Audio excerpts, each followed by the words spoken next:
الرحمن الرحیم الحمد للہ رب العالمین الرحمن الرحیم ایاک نعبد و ایاک نستعین صراط الذین انعمت علیہم غیر المغضوب علیہم ولا الضالین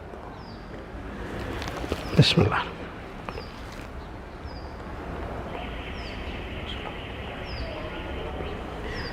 لا حول ولا قوة الا باللہ العلی العظیم اعوذ باللہ من الشیطان اللعین الرجیم بسم اللہ الرحمن الرحیم الحمد للہ رب العالمین حسبنا اللہ ونعم الوکیل نعم المولا ونعم النصیر والصلاة والسلام والتحیۃ والاکرام علی نبی الامی المکی المدنی القرشی البطحی الابتحی التہامی السید البہی والسراج المضیء الکوکب الدری صاحب الوقار والسکینہ المدفون بأرض مدینہ العبد المؤید والرسول الممجد المصطفى الامجد سیدنا ومولانا ابی القاسم محمد اللہم صلی علی محمد وآل محمد والصلاة والسلام والتحیۃ والاکرام علی اہل بیتہ الطیبین الطاہرین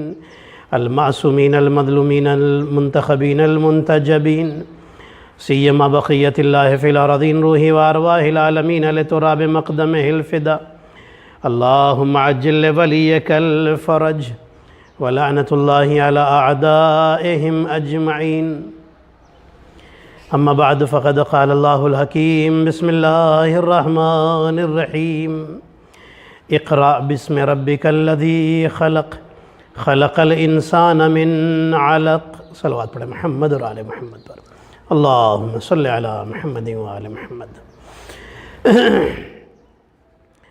عزیزان محترم، جیسا کہ آپ کے علم ہے کہ آج کی یہ مجلس حضرت خدیجہ سلام اللہ علیہا کے حوالے سے ہے، چونکہ یہ حضرت خدیجہ سلام اللہ علیہا کی وفات کی مجلس ہے۔ آئیے ہم سب مل کر کے اپنی رویش حسنہ کو برقرار رکھتے ہوئے سب سے پہلے امام زمانہ علیہ السلام کی خدمت اقدس میں تعزیت اور تسلیت پیش کریں، اور پھر میں آپ تمام مومنین اور تمام مومنات کی خدمت میں اس عظیم شب غم کی تعزیت اور تسلیت پیش کرتا ہوں۔ قرآن حکیم کی آیت شریفہ سورہ علق کی جو میں نے آپ کی خدمت میں عرض کی، خداوند قدوس ارشاد فرما رہا ہے اقرأ باسم ربک الذی خلق، اے نبی اپنے اس رب کے نام سے پڑھیے کہ جس نے پیدا کیا۔ خلق الانسان من علق، جس نے انسان کو جمے ہوئے خون سے پیدا کیا۔ عزیزان محترم، یہ آیت جب نازل ہوئی حضور اکرم صلی اللہ علیہ وآلہ وسلم پر، یہ پہلی آیت ہے قرآن کی جو نازل ہوئی ہے نزول کے اعتبار سے۔ ہمارے نبی غار حرا میں تھے، عبادات انجام دے رہے تھے، جبرائیل امین آئے اور آ کر کے یہ آیت سنائی، ہمارے نبی نے سنی۔ اس کے بعد نبی اپنی جگہ سے اٹھے اور چلے گھر کی طرف۔ حضرت خدیجہ گھر میں موجود ہیں، رسول اللہ گھر میں تشریف لائے۔ جب گھر میں تشریف لائے حضرت خدیجہ نے جب دیکھا تو دیکھا کہ حضور کی حالت کچھ غیر نظر آتی ہے۔ حضرت خدیجہ جلدی سے ایک چادر لے کر کے آئیں اور لا کر کے رسول کے دوش مبارک پر ڈال دیا۔ رسول کے کندھے پر وہ چادر آئی، جیسے ہی وہ چادر آئی اب حضور سکون اور اطمینان کے ساتھ بیٹھے۔ خدیجہ نے تسلیاں دینی شروع کی۔ حضرت خدیجہ تسلیاں دے رہی ہیں، اتنے میں سورہ مدثر کی آیت نازل ہو گئی۔ اب میں جملہ کہہ دوں عزیزان محترم کہ ماں اور بیٹی کی چادر میں اللہ جانے کیا معجزہ اور کیا کمال ہے کہ جب ماں چادر اڑاتی ہے تو سورہ مدثر کی آیتیں آ جاتی ہیں، جب بیٹی چادر تطہیر کو اڑاتی ہے، جب چادر یمانی کو اڑاتی ہے تو آیہ تطہیر نازل ہو جاتی ہے۔ اللہم صلی علی محمد وآل محمد۔ حضرت خدیجہ سلام اللہ علیہا کمال کی بیوی ہیں، کمال کی شہزادی ہیں۔ کتابوں میں لکھا ہے کہ جاہلیت کے زمانے میں ابھی اسلام نہیں آیا، اسلام آنے سے پہلے اہل سنت کے بڑے مشہور عالم دین ہیں، انہوں نے اپنی کتاب میں لکھا ہے کہ یقال لہا طاہرہ فی زمن الجاہلیہ، اسلام آنے سے پہلے حضرت خدیجہ سلام اللہ علیہ کو طاہرہ کہا جاتا تھا۔ طاہرہ جانتے ہیں؟ پائس عورت، ایک پاک و پاکیزہ عورت، بے عیب عورت، پاک دامن عورت۔ حضرت خدیجہ کو اس زمانے میں جس وقت گناہ کو گناہ نہیں سمجھا جاتا تھا، برائی کو برائی نہیں سمجھا جاتا تھا، اس زمانے میں حضرت خدیجہ کو طاہرہ کہا جاتا تھا۔ اب میں جملہ کہہ دوں عزیزان محترم، ابھی خدیجہ نے رسول اللہ سے شادی بھی نہیں کی ہے، ابھی رسول کی زوجہ بھی نہیں بنی ہے، ابھی فاطمہ کی ماں بھی نہیں بنی ہے، اس کے باوجود بھی طاہرہ کہا جا رہا ہے۔ تو میرے عزیزوں میں جملہ کہا کرتا ہوں کہ حضرت مریم بھی طاہرہ، حضرت خدیجہ بھی طاہرہ، فرق یہ ہے کہ جو ایک معصوم نبی عیسیٰ کی ماں بننے کے بعد طاہرہ کہی جائے اسے مریم کہا جاتا ہے، اور جو ایک نبی کی زوجہ بننے سے پہلے طاہرہ کہی جائے اسے خدیجہ کہا جاتا ہے۔ اللہم صلی علی محمد وعلی محمد۔ عزیزان محترم، کمال ہے حضرت خدیجہ کا۔ اللہ فرما رہا ہے وَوَجَدَكَ عَائِلًا فَأَغْنَا، میرے نبی ہم نے آپ کو غریب پایا تو مالدار بنا دیا۔ فَأَغْنَا، غنی بنا دیا، مالدار بنا دیا، یعنی صاحب مال بنا دیا، آپ کو غریب پایا۔ اب میں سوال کرتا ہوں آپ سے، ہمارے نبی ویسے تو پوری کائنات کے مالک ہیں، ہمارے نبی عالمین کے شہنشاہ ہیں، پوری کائنات کے خزانے ہمارے نبی کے دست مبارک میں ہیں، لیکن ظاہری دولت کیا نبی کے پاس تھی؟ ظاہری طور پر ہمارے نبی کے پاس دولت نہیں تھی، سرمایہ نہیں تھا، اور اللہ کہہ رہا ہے کہ ہم نے آپ کو غریب دیکھا تو آپ کو مالدار بنا دیا۔ یہ کس مال سے مالدار بنایا؟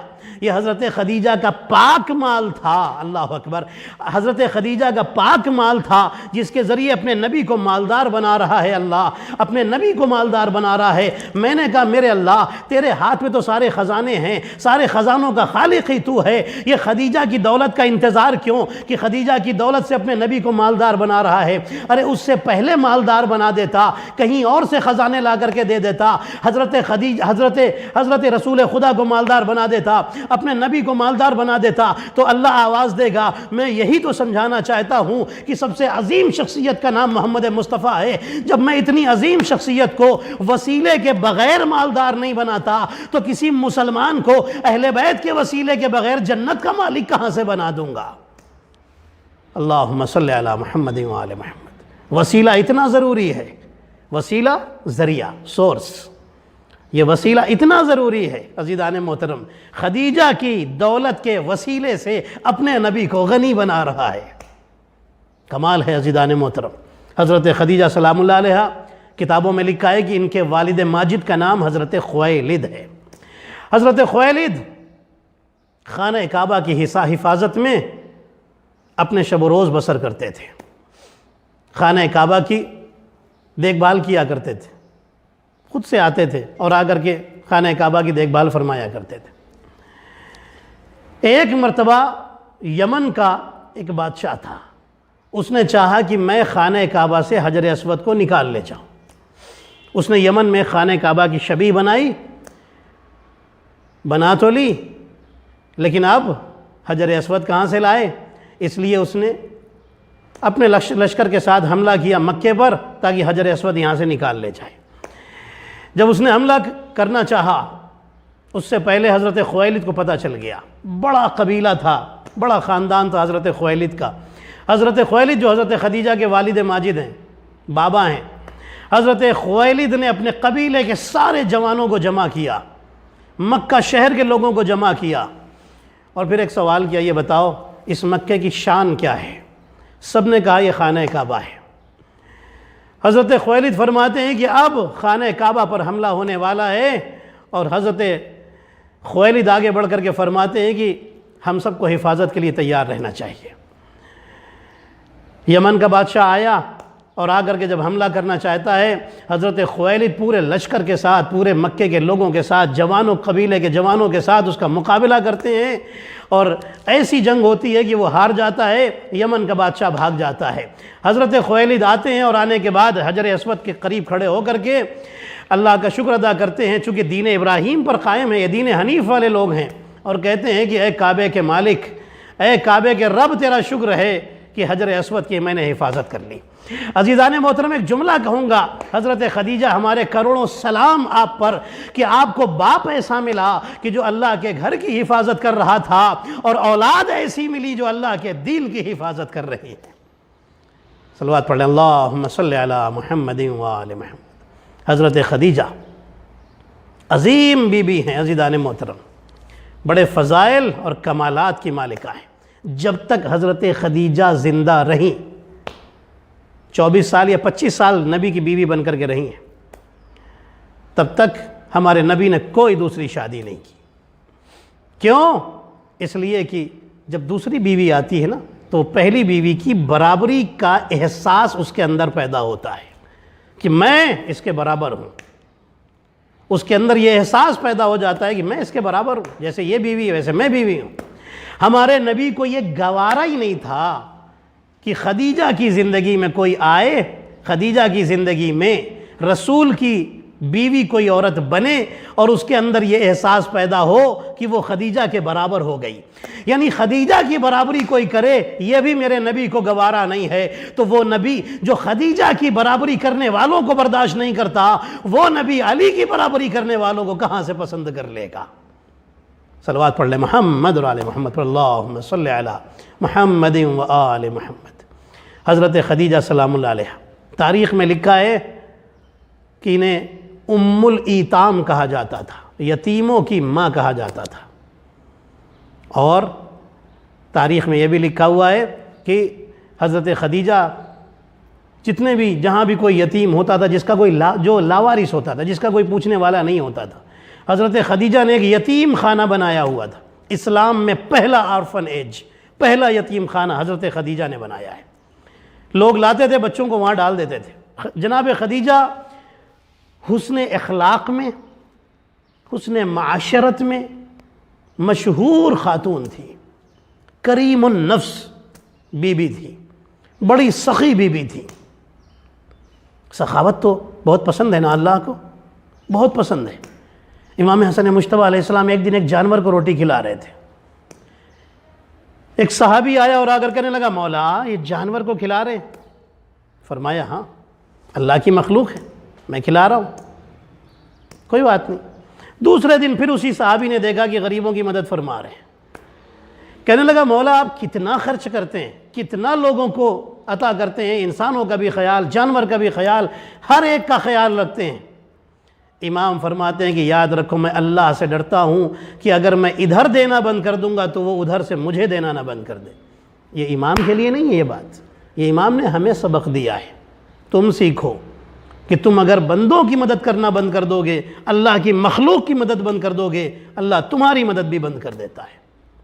عزیزان محترم، وہ تو جنت کے شہزادے ہیں، وہ تو جنت کے سردار ہیں۔ میرے عزیزو، حضرت خدیجہ، اور ہوں بھی کیوں نہ ہوں، بابا علی مرتضیٰ، ماں فاطمہ زہرا، نانا رسول خدا، نانی خدیجۃ الکبریٰ، جو سخاوت میں مشہور بی بی ہے۔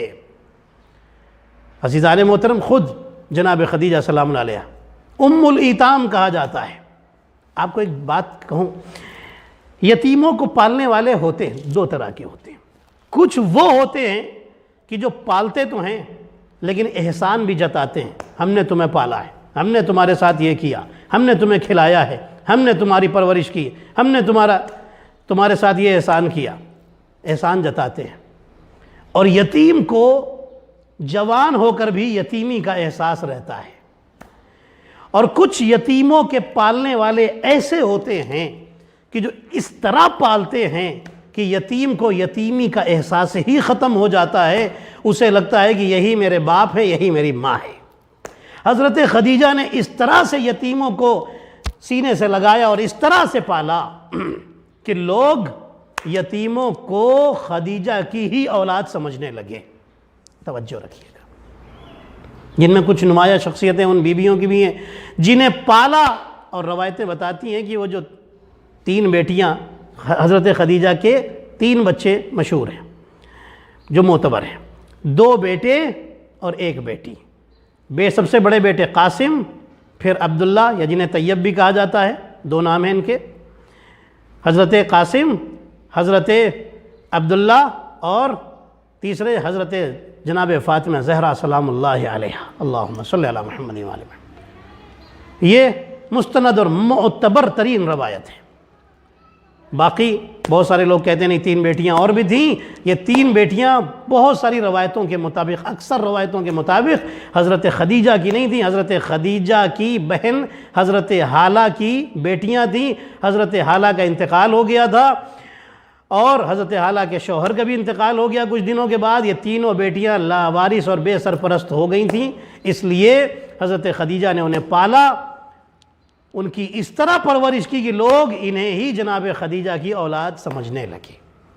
یہ ہے اصل حقیقت۔ صلوات پڑھ لیں محمد اور آل محمد پر، اللہم صلی علی محمد و آل محمد۔ عزیزان محترم، حضرت خدیجہ سلام اللہ علیہا کعبے کا طواف کیا کرتی تھی، اکثر آتی تھی، جب بھی وقت ملتا تھا آ کر کے طواف کرتی تھی، اور اکیلی نہیں آتی تھی، اپنی دوستوں کے ساتھ آتی تھی، خواتین کے ساتھ آتی تھی، کعبے کا طواف کرتی تھی۔ ایک دن طواف کرنے کے بعد اپنے گھر پہنچی، تھکی ہوئی تھی، سو گئیں تو ایک خواب دیکھا۔ حضرت خدیجہ نے خواب میں دیکھا کہ سورج اپنی جگہ سے ہٹا اور چلتے چلتے حضرت خدیجہ کے گھر کے قریب آ گیا، اور جیسے جیسے قریب آ رہا ہے ویسے ویسے اس کا جو حجم ہے، جو اس کا سائز ہے، وہ چھوٹا ہوتا جا رہا ہے، ایک دم قریب آ گیا۔ پھر حضرت خدیجہ نے ایک اور پھر خواب دیکھا، پھر دیکھا اسی خواب، یہی دیکھ رہی، پہلے سورج آیا گھر کے قریب آ گیا، پھر دیکھا چاند اپنی جگہ سے چلا اور وہ بھی قریب آیا، اور چاند گھر کے اندر اترا اور پھر بکھر گیا۔ حضرت خدیجہ اٹھی چونک کر کے، خواب سے اٹھی۔ حضرت خدیجہ کے ایک چچا کے بیٹے ہیں جن کا نام ہے ورقہ بن نوفل۔ ورقہ بن نوفل آسمان کی تینوں کتابیں جو اب تک اتر چکی، تورات، زبور، انجیل، ابھی تو قرآن نہیں آیا، ان ساری کتابوں کے عالم ہیں، بہت ہی باعلم شخصیت ہے حضرت ورقہ بن نوفل۔ سیدھے حضرت ورقہ بن نوفل کے پاس دوسرے دن پہنچ گئی حضرت خدیجہ سلام اللہ علیہ، اپنا خواب بیان کرتی ہیں۔ حضرت ورقہ بن نوفل مسکراتے ہیں اور کہتے ہیں بہن بڑا اچھا خواب دیکھا ہے آپ نے، یہ جو خواب دیکھا ہے کہ سورج آ رہا ہے، اس کا مطلب یہ ہے کہ ایک عظیم انسان سے جو دنیا میں آخری نبی بن کر کے آئے گا اس سے آپ کی شادی ہوگی، اور وہ جو چاند دیکھا ہے وہ آپ کی اولاد ہیں، جو معصوم اولاد اللہ آپ کو عطا کرے گا اور دنیا ان کے نور سے منور ہو جائے گی۔ عزیزان محترم، یہ تعبیر سنی جناب خدیجہ خوش ہو گئیں، جناب خدیجہ اپنے گھر آ گئی۔ اب تاریخ میں لکھا ہے کہ مکے میں سال میں ایک مرتبہ خانہ کعبہ کے پاس ایک پروگرام کیا جاتا تھا، ایک شریفانہ پروگرام تھا، اچھا پروگرام تھا، جس میں وہ ساری چیزیں نہیں ہوتی تھی جو وہاں کے لیے مشہور تھی، بہت ہی اچھی طریقے سے وہ پروگرام ہوتا تھا۔ حضرت خدیجہ وہ پروگرام ہو رہا تھا، حضرت خدیجہ سلام اللہ علیہا اپنی دوستوں کے ساتھ تشریف لے گئی اس پروگرام میں۔ اس پروگرام میں ہوتا یہ تھا کہ کبھی یہودی عالم، کبھی عیسائی عالم، تو یہ آسمانی کتابوں کے جو عالم ہیں ان میں سے کسی نہ کسی عالم کو بلایا جاتا تھا اور وہ ایک اسپریچول لیکچر دیتا تھا، روحانی تقریر کرتا تھا۔ حضرت خدیجہ بھی تشریف لے گئیں، خانہ کعبہ کے سے بالکل قریب میں کھڑا ہوا وہ عالم سارے لوگوں کو تقریر کر رہا ہے، سارے لوگوں کے سامنے تقریر کر رہا ہے۔ حضرت خدیجہ بھی سن رہی ہیں اس کی تقریر، روحانیت کی باتیں کر رہا ہے، اچھی باتیں کر رہا ہے، اخلاق کی باتیں کر رہا ہے۔ اتنے میں ہمارے نبی صلی اللہ علیہ وآلہ وسلم ادھر سے گزرے، رکے نہیں، گزرے ادھر سے۔ جیسے ہی گزرے اس عالم کی نظر پڑی، اس نے دیکھا اور رک گیا، تقریر اس کی رک گئی، ایک ٹک دیکھنے لگا۔ اب سارے لوگ حیران کہ یہ کیا دیکھ رہا ہے، لوگ ادھر مڑ مڑ کے دیکھنے لگے، سب نے دیکھا رسول اللہ صلی اللہ علیہ وسلم ادھر سے تشریف لے جا رہے ہیں، سب نے دیکھا ہمارے نبی کو۔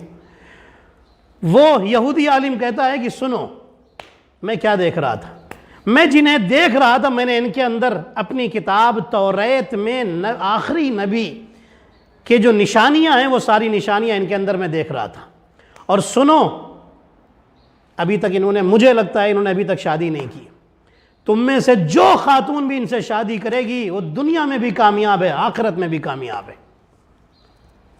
جیسے ہی اس نے جملہ کہا، بہت سارے لوگ جو وہاں پر تھے اس نے اس کا مذاق بنایا، ہنسنے لگے، لیکن جناب خدیجہ بڑے سیریس طریقے سے دیکھ رہی ہیں، کیونکہ رات میں خواب دیکھ چکی ہیں کہ ایک عظیم شخصیت سے ان کی شادی ہوگی جو آخری نبی ہوگا۔ اس وقت یہ بھی آخری نبی کی باتیں کر رہا ہے، سمجھ گئیں کہ میرے خواب کی تعبیر یہی ملنے والی ہے۔ عزیزان محترم، جناب خدیجہ سلام اللہ علیہ اپنے گھر تشریف لائی۔ دوسرے دن جناب خدیجہ نے اس یہودی عالم کو اپنے گھر پہ بلایا۔ ظاہر ہے کہ ملکۃ العرب ہے، مکہ عرب کی شہزادی ہیں، مکے کی امیر ترین خاتون ہیں، جانتے ہیں، کون نہیں جانتا؟ حضرت خویلد کو کون نہیں جانتا؟ حضرت خدیجہ کا نام چونکہ اتنی مشہور تاجر بی بی ہیں، سبھی جانتے ہیں۔ یہودی عالم آ گیا، یہودی عالم آیا اور جناب خدیجہ کا جو مکان تھا بہت بڑا، سب سے بڑا مکان تھا مکے میں، مکان کی ایک بالکنی ٹائپ کی تھی، اس بالکنی میں اوپر بیٹھا ہوا تھا۔ جناب خدیجہ سلام اللہ علیہ تشریف لائیں، اس سے باتیں شروع کی، اس سے فرماتی ہیں کہ تم جو کل باتیں کر رہے تھے، میں نے ایسا ایسا خواب ابھی کچھ دن پہلے دیکھا اور اپنے بھائی ورقہ بن نوفل کو بتایا، انہوں نے یہ تعبیر بتائی تھی۔ اب یہ بتاؤ کہ کیا تمہاری باتیں بالکل سچی ہیں کہ وہ آخری نبی آ چکے ہیں، وہی آخری نبی تھے؟ کہتا ہے بالکل، میں نے جیسا کتابوں میں پڑھا ہے وہ ساری نشانیاں ان کے اندر موجود تھیں۔ ابھی جناب خدیجہ بات کر رہی ہیں، حضرت رسول خدا پھر سامنے سے پاس ہو رہے ہیں، گزر رہے ہیں۔ اس یہودی کی نظر پڑی، کہتا ہے کہ اے بی بی، کسی غلام کو بھیجیے اور ادب و احترام کے ساتھ ان سے کہیے کہ تھوڑی دیر کے لیے یہاں تشریف لائیں، تاکہ میں آپ کو اپنی بات آپ کے سامنے ثابت کر سکوں کہ یہی وہ نبی ہے۔ جناب خدیجہ سلام اللہ علیہ بھیجتی ہیں غلاموں کو، جاؤ جا کر کے بڑے ادب و احترام کے ساتھ ان کو لے کر کے یہاں ہمارے نبی تشریف لائے۔ جیسے ہی نبی تشریف لائے، جناب خدیجہ اٹھ کر کھڑی ہو گئی، یہ یہودی عالم اٹھ کر کھڑا ہو گیا، بٹھایا جاتا ہے، کہتا ہے آپ تشریف رکھیے۔ ہمارے نبی بیٹھے، یہودی عالم کہتا ہے کہ بس ایک گزارش ہے آپ سے، رسول اللہ سے عرض کرتا ہے۔ رسول اللہ فرماتے ہیں بتاؤ کیا بات ہے؟ کہتا ہے کہ اپنے داہنے شولڈر سے، رائٹ شولڈر سے، داہنے کندھے سے آپ اپنا کرتا ہٹائیے، یہ کپڑا ہٹائیے۔ جیسے ہی نبی نے ہٹایا، وہ یہودی عالم جناب خدیجہ سے کہتا ہے خدیجہ دیکھو یہاں پر ایک مہر لگی ہے، ایک اسٹیمپ لگی ہوئی ہے جو بائی برتھ ان کے شولڈر کے اوپر ہے، جس پر محمد الرسول اللہ لکھا ہوا ہے۔ جناب خدیجہ نے دیکھا، تاریخ میں لکھا ہے کہ اس کے بعد وہ یہودی بھی مسلمان ہو گیا۔ جناب خدیجہ فرماتی ہیں کہ اے یہودی عالم، آپ نے بالکل سچ کہا تھا، جو نشانی آپ نے کہی تھی وہ ان میں پائی جاتی ہے۔ جناب خدیجہ معتقد ہو گئیں جناب رسول خدا صلی اللہ علیہ وسلم کی۔ جناب رسول خدا تشریف لے گئے۔ اس کے بعد جناب خدیجہ نے اپنے غلاموں کو بلایا، دو غلاموں کو، ایک کا نام ہے میسرہ، ایک دوسرا غلام تھا۔ بلانے کے بعد فرمایا کہ کل مال تجارت ہے جو لے کر کے شام جانا ہے، تمہارے ساتھ محمد رسول اللہ بھی جائیں گے۔ رسول اللہ بھی تشریف لے گئے۔ جناب خدیجہ نے میسرہ سے کہا ہے میسرہ دیکھو راستے میں جو بھی واقعات پیش آئیں مجھے آ کر کے بتانا، اچھی طرح سے نوٹ کرنا راستے میں کیا واقعات پیش آئے۔ چلے گئے، بہترین تجارت ہوئی، رسول اللہ تشریف لائے، بہترین منافع کے ساتھ، پروفٹ کے ساتھ تشریف لائے۔ جو پروفٹ ہوا بزنس میں، جناب خدیجہ بہت خوش ہیں، لیکن انہیں پروفٹ سے مطلب نہیں ہے، انہیں ان معجزات سے مطلب ہے، وہ معجزات سننا چاہتی ہیں کہ جو راستے میں واقع ہوئے ہیں۔ جناب خدیجہ شکریہ ادا کرتی ہیں۔ رسول اللہ صلی اللہ علیہ وسلم اپنے گھر تشریف لے گئے، اپنا جو حق تھا جناب رسول اللہ کا، وہ حق جو بزنس کا طے ہوا تھا وہ جناب خدیجہ نے ان کے حوالے کیا، تشریف لے گئے۔ اب جناب خدیجہ سلام اللہ علیہ میسرہ کو بٹھاتی ہیں، بیٹھ اب مجھے بتا راستے میں کیا کیا واقعات ہوئے۔ اس نے معجزے بیان کرنے شروع کی۔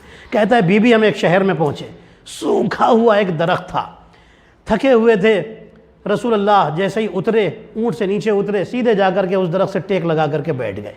جیسے ہی ٹیک لگا کر کے بیٹھے وہ درخت ہرا بھرا ہو گیا، اس درخت کے اندر پھل آ گئے۔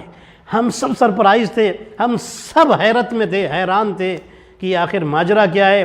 بی بی جو ہوا وہ میں بتا دیتا ہوں، کیوں ہوا وہ آپ مجھے بتائیے گا اگر آپ کو معلوم ہو۔ پھر جناب خدیجہ فرماتی تم بتاتے رہو کیا ہوا، پھر میں بتاؤں گی۔ میسرہ کہتے ہیں کہ جب ہم زمین کے اوپر چلتے تھے جہاں مٹی ہوتی تھی وہاں پر ہمارے پیروں کے، ہمارے جوتے کے نشان بنتے تھے، لیکن ان کے قدموں کے نشان وہاں پر بنتے ہی نہیں تھے۔ مٹی کے اوپر، ریت کے اوپر، وہاں پر بھی ان کے نشان نہیں بنتے تھے، لیکن جب یہ پتھر پہ چلتے تھے تو پتھر پہ ان کے پیروں کے نشان چھپتے چلے جاتے تھے، بنتے چلے جاتے تھے۔ ایسا لگتا تھا کہ پتھر بالکل موم بن گیا ہے، موم کی طرح، کینڈل کی طرح سافٹ ہو گیا ہے، اور اس پر ان کے پیروں کے نشان پرنٹ ہوتے ہوئے چھپتے ہوئے چلے جا رہے ہیں۔ جناب خدیجہ سن رہی ہیں۔ میں عرض کروں گا، اے بی بی، آپ نے یہ معجزہ بھی سنا کہ پتھر پر نبی نے قدم رکھے تو پتھر میں قدموں کے نشان ثبت ہو گئے، محفوظ ہو گئے، پتھر موم بن گیا۔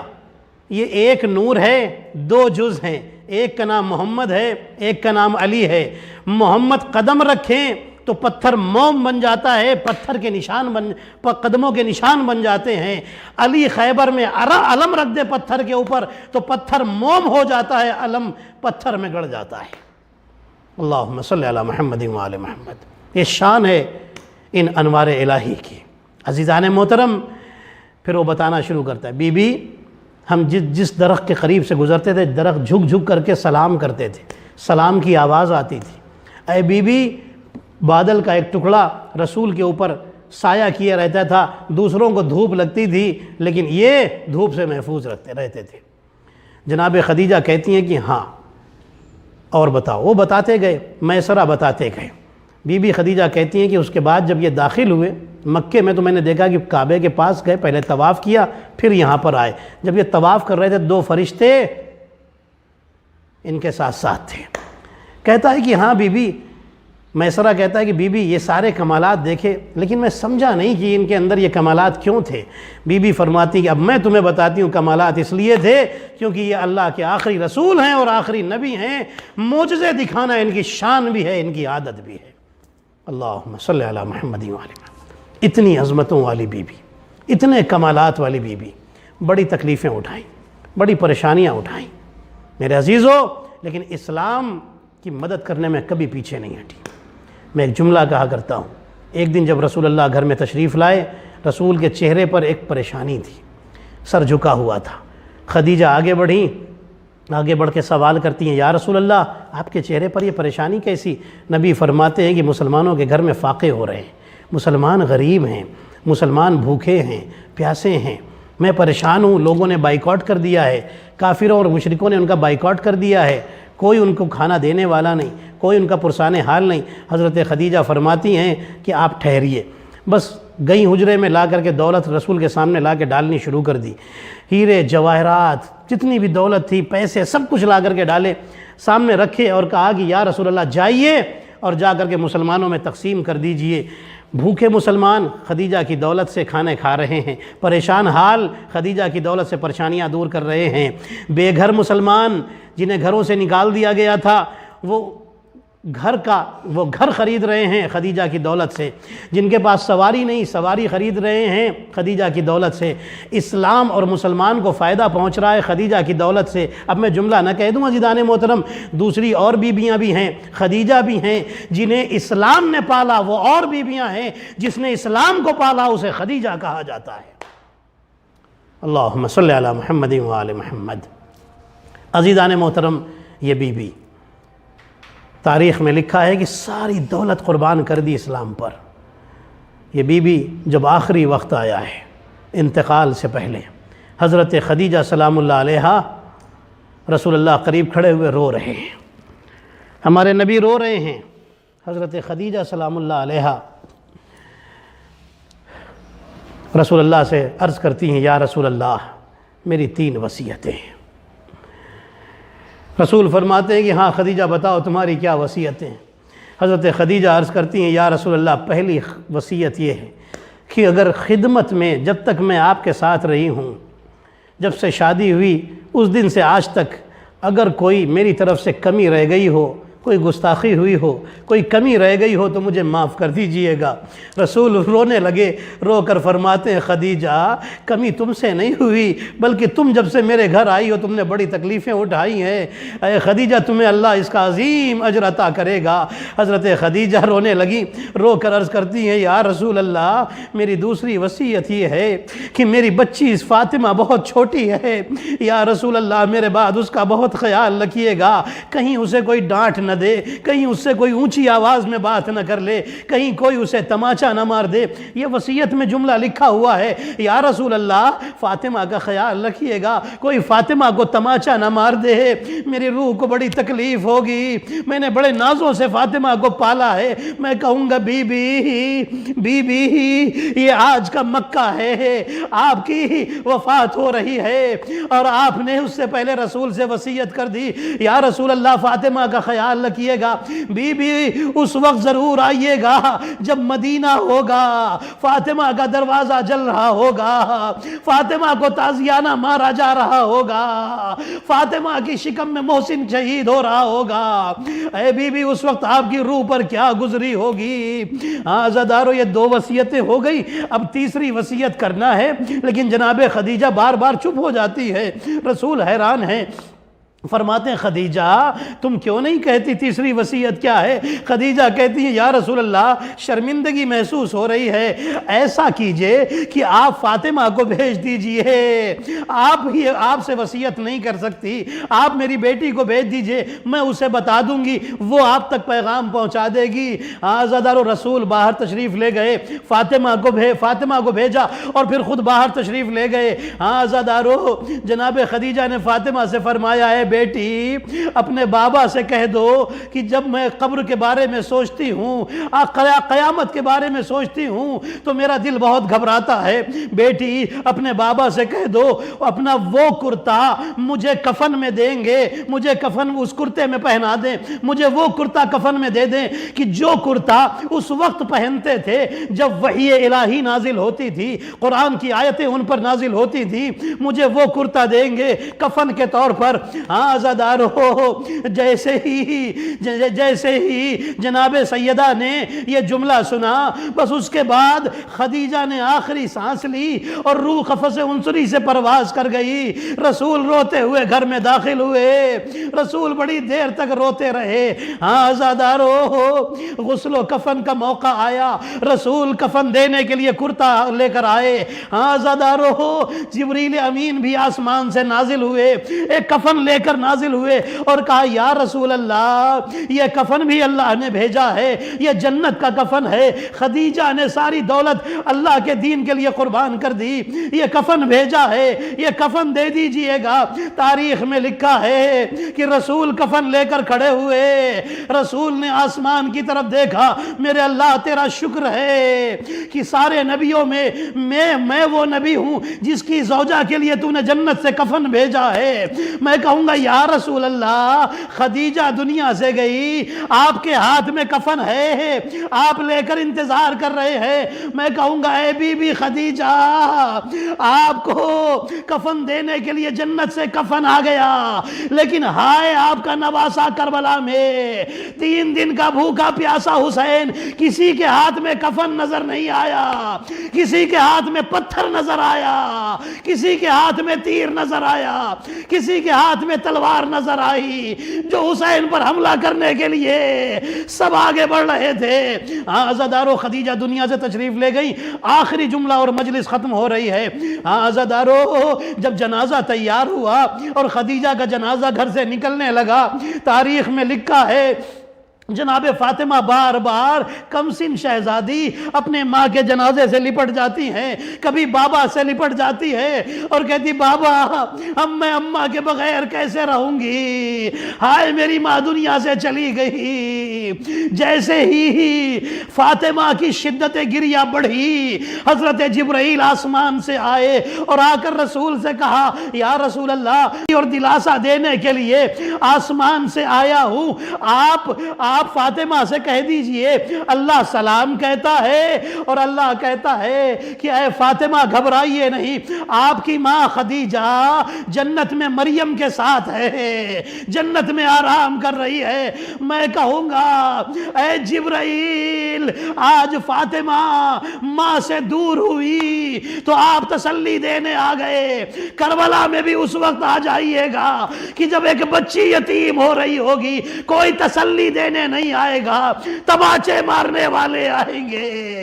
ایک شہزادہ حضرت زین العابدین یتیم ہو رہا ہوگا، کوئی تسلی دینے نہیں آئے گا، بیمار کا بستر کھینچنے والے آئیں گے، بیمار امام منہ کے بل زمین پر گرے گا۔ وآخر دعوانا الحمد